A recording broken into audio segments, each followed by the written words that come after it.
Hello students, मैं doctor Anupreeta Mishra. आप Anupreeta Mishra electrical engineering के चैनल पर मैग्नेटिक सर्किट्स पढ़ रहे हैं, जिसमें आज मैं एक छोटा सा टॉपिक मैग्नेटाइजेशन कर्व के बारे में आपसे बात करना चाहती हूँ। ये बार बार मैंने बात की है इसकी, पर कंसोलिडेटेड आज मैं पूरा डिस्कशन कर लेती हूँ। और है ये बहुत ही छोटा टॉपिक। हाँ, ये भी कहूँगी कि ये मेरा इन रिलेशन टू मैग्नेटाइजेशन वाला जो वीडियो था, जिसमें मैंने हिस्टैरिसीस, सैचुरेशन, एडी करंट्स ये सब समझाया था, उससे रिलेटेड ये टॉपिक है। और साथ में मैग्नेटिक सर्किट का पार्ट तो है ही। तो चलिए देख लेते हैं। मैग्नेटिक मटेरियल्स जो होते हैं वो कैरेक्टराइज्ड होते हैं अपनी हाई परमिएबिलिटी से, और उसके उस मैग्नेटिक मटेरियल के लिए बीएच रिलेशनशिप एक पर्टिकुलर कैरेक्टरिस्टिक वाला होता है। तो परमिएबिलिटी मैं पहले ही बता चुकी हूँ, वो ये कि जितनी नंबर ऑफ फ्लक्स लाइंस ज़्यादा से ज़्यादा अपने में से मैग्नेटिक मटेरियल पास होने देगा, मतलब वो हाईली परमिएबल है। और किसी भी पर्टिकुलर डिवाइस में जहाँ पे मुझे मैग्नेट यूज़ करना है या मैग्नेटिक मटेरियल को मुझे मैग्नेटाइज करके मैग्नेट बनाना है, तो क्यों ना फिर मैं वही मटेरियल चूज करूंगी ना जिसमें से ज़्यादा number of flux lines pass होगी, मतलब जिसकी हाई परमिएबिलिटी होगी। तो मतलब मैग्नेटिक मटेरियल कैरेक्टराइज्ड होते हैं उसकी हाई परमिएबिलिटी से और टिपिकल बीएच रिलेशनशिप से। ये बीएच रिलेशनशिप के दो क्वालिटीज ये पजेस किए हुए होता है। एक होता है सैचुरेशन और दूसरा होता है हिस्टैरिसीस। हिस्टैरिसीस कर्व कैसे पर्टिकुलर मटेरियल का हम बना सकते हैं वो मेरे प्रीवियस वीडियो में है, जिसकी लिंक मैं एंड स्क्रीन में दे दूंगी, तो आपको समझ में आ जाएगा कि क्या बात कर रही हूँ। ये हिस्टैरिसीस है, मतलब हम किसी भी मैग्नेटिक मटेरियल पर जब कॉइल लपेटते हैं और उस कॉइल में से हम करंट पास ऑन करते हैं, तो पहले zero to high current, then high to zero, then zero to minus negative to zero, ऐसे करके जब हम करंट सेंड करते हैं बार बार, तो इस टाइप से लूप प्लॉट होता है।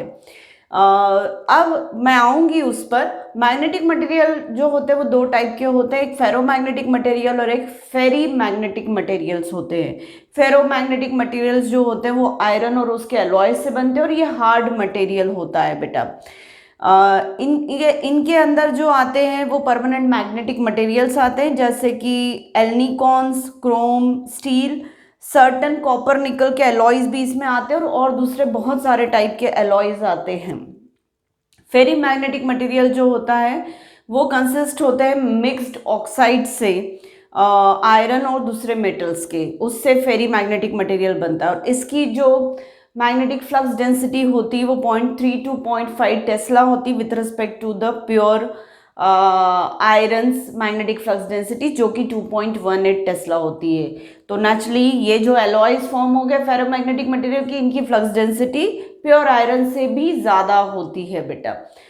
अब मैग्नेटाइजेशन कर्व क्या है? हिस्टैरिसीस मैंने आपको समझा दिया है, वीडियो जैसा अभी मैंने बताया उस वीडियो की लिंक मैं एंड स्क्रीन में दे दूंगी। इस तरीके से हिस्टैरिसीस लूप फॉर्म होता है करंट के वेरिएशन की वजह से। अगर आपने 0 टू आगे तक करंट ले गए, यहाँ तक सपोज कोई पर्टिकुलर मैग्नीट्यूड है 5 एम्पियर का करंट, और फिर आपने 5 एम्पियर से 0 की तरफ ले गए, तो सबसे अंदर वाला लूप बनेगा। अगर आपने यहाँ से लेकर 5 नहीं 8 एम्पियर तक ले गए, तो फिर आपका ये मिडिल वाला हिस्टैरिसीस लूप बनेगा, मतलब 0 to 8 ampere, then 8 to 0, then 0 to -8, ऐसे करके।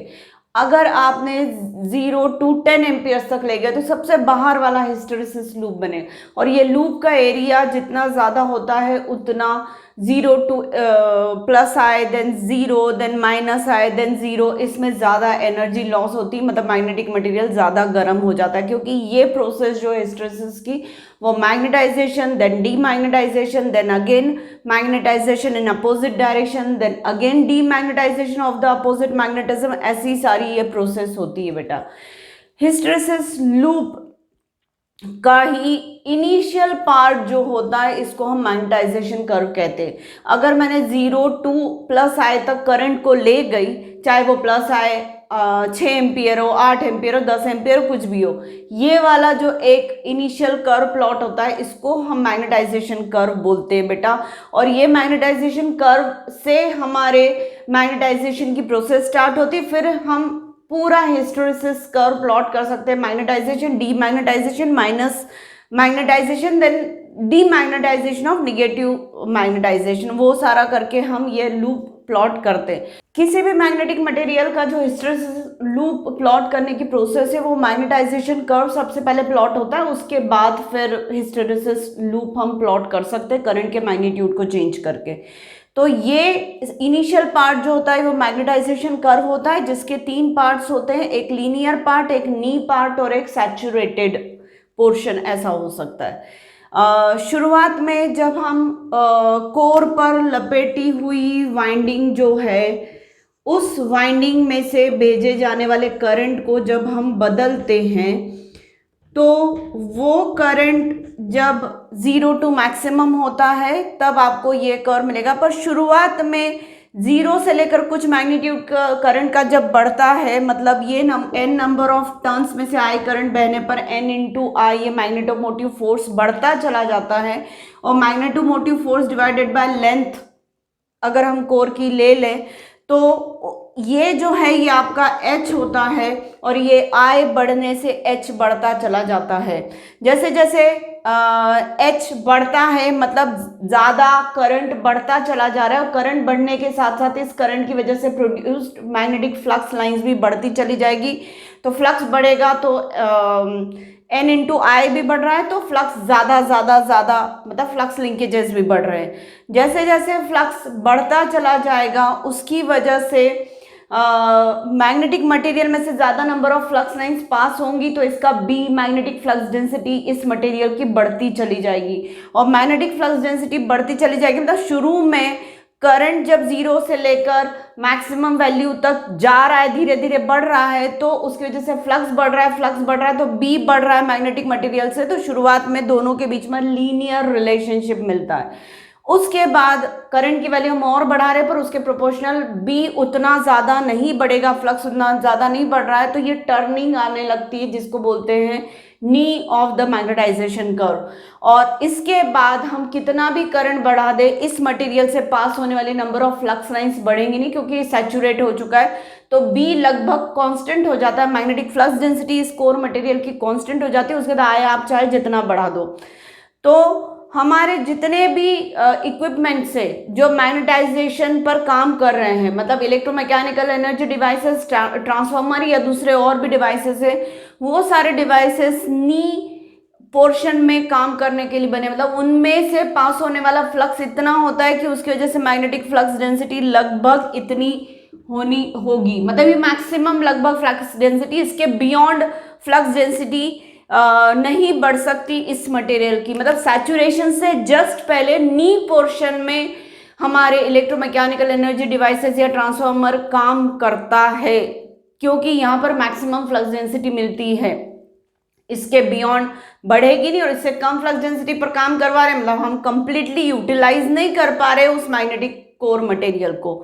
तो इस तरीके से इस मैग्नेटाइजेशन कर्व को 3 हिस्सों में बांटा गया। हमेशा मैं बोलती आई हूँ कि नी पर काम करती है हमारी सारे मोटर्स और सारे जनरेटर्स बेटा।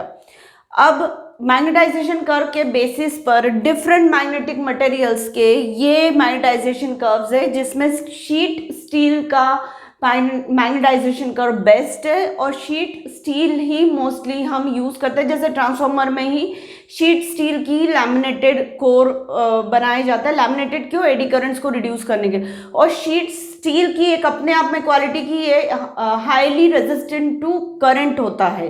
करंट नहीं फ्लो होगा तो एडी करंट्स वैसे भी नहीं होंगे, और लैमिनेटेड बनाएंगे तो वैसे भी हम क्रॉस लैमिनास के बीच में भी हम इलेक्ट्रिक करंट फ्लो नहीं होने देते हैं। तो शीट स्टील सबसे बेस्ट होता है। कास्ट स्टील इससे थोड़ा कम बेस्ट होता है बेटा, और कास्ट आयरन मतलब ज़्यादा अच्छा नहीं होता है। तो इस तरीके से बेटा ये magnetization curve since I am talking from DC generator, मैं इसकी बात करती आई हूँ। डीसी जनरेटर के मैग्नेटाइजेशन कर्व को प्लॉट करने का भी हमारा एक एक्सपेरिमेंट होता है जो आप लेबोरेटरी में परफॉर्म करते हो, और मैं भी अपने डीसी जनरेटर वाले लेक्चर सीरीज में बात कर चुकी हूँ उसकी बेटा। मैग्नेटाइजेशन कर्व की कई बार बात की, हिस्टैरिसीस लूप की कई बार बात की, नी की कई बार बात की, सैचुरेशन की कई बार बात की, मैग्नेटिक मटेरियल्स कौन कौन से यूज करने चाहिए वो मैंने ऐसा बता दी। तो आज मैंने एक स्क्वीज्ड सा इस पर्टिकुलर टॉपिक पर ये कंटेंट आपसे शेयर करने जा रही हूँ बेटा। तो उम्मीद है आपको पूरा एक्सप्लेनेशन समझ में आया होगा। तो प्लीज़ मेरे आज के वीडियो को लाइक कर दीजिए, मेरे चैनल को सब्सक्राइब करिए और मेरे वीडियो से बेटा अच्छे से अपने कॉन्सेप्ट्स को क्लियर करने की कोशिश करिए। मेरा एक सजेशन और है बेटा कि आप लोग, मतलब मैं जो फॉलो करती थी वो ग्रुप स्टडी फॉलो करती थी, और ग्रुप स्टडी में हमेशा फ़ायदा होता है बहुत अच्छा। शुरू में जब हम ग्रुप स्टडी करने बैठते हैं तो हाँ थोड़ी बहुत मस्ती होती है फ्रेंड्स के साथ एक दो दिन, और उसके बाद जो सीरियसनेस आती है और जिस लेवल का इफ़िशिएंट हम वर्क कर पाते हैं या जिस लेवल की इफ़िशिएंट स्टडी हम कर पाते हैं वो हम अकेले बैठ के उतनी अच्छी पढ़ाई नहीं कर पाते बेटा। तो आप, मेरा जो ये एक फंडामेंटल था कि मुझे ग्रुप स्टडी करनी है तो वो मैंने की, और मुझे उससे बहुत अच्छा अंडरस्टैंडिंग लेवल अचीव हुआ कॉन्सेप्ट्स का। कोई चीज़ ग्रुप स्टडी के दौरान हमें नहीं समझ में आती है, हमारे फ्रेंड्स को समझ में आ जाती है या उन्हें नहीं आती तो हम समझा देते, तो उस दौरान जो डिस्कशंस होते हैं वो बहुत ही हाईली कंटेंटेड डिस्कशंस होते हैं बेटा। तो आप ये भी एक तरीका पढ़ाई का फॉलो कर सकते हैं जिसमें मन भी बहुत अच्छे से लगता है और इफ़िशिएंट स्टडी हो जाती है। तो प्लीज़ मेरे आज के लेक्चर को लाइक कर दीजिए। Thank you.